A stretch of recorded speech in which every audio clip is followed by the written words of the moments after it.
How did ancient Mesopotamian forward contracts work for crops? Imagine a time thousands of years ago when farmers and traders needed a way to plan ahead and protect themselves from unpredictable weather or crop failures. That's where ancient Mesopotamian forward contracts come into play. These early agreements worked much like modern contracts, but with a simple, straightforward approach. Farmers would agree to sell a certain amount of wheat or barley before they even planted the seeds. They would specify exactly how much they would deliver, where, and when. For example, a farmer might promise to deliver 100 sacks of wheat 6 months after sowing at a designated marketplace. These contracts were written on clay tablets, which served as legal records, and often witnessed by multiple parties to make sure everyone kept their word.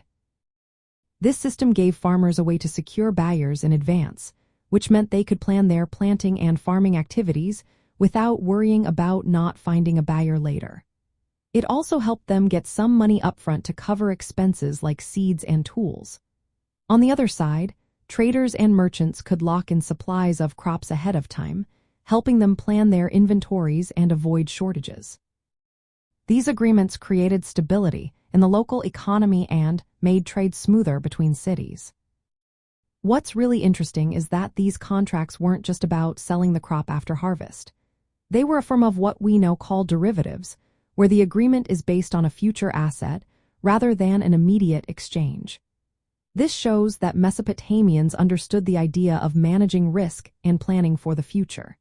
Since Mesopotamian farming depended heavily on irrigation and seasonal cycles, timing was everything. The contracts often specified delivery months after planting, matching the natural growing seasons and ensuring both sides knew exactly when the crops would be ready. In the broader history of finance, these early agreements are some of the first known examples of derivatives markets. They laid the groundwork for later financial tools like futures and options contracts, which are used today in many markets around the world. So, these ancient Mesopotamian forward contracts for crops were more than just simple agreements. They were a smart way to manage risk, secure trade, and keep the wheels of commerce turning in one of the earliest urban civilizations.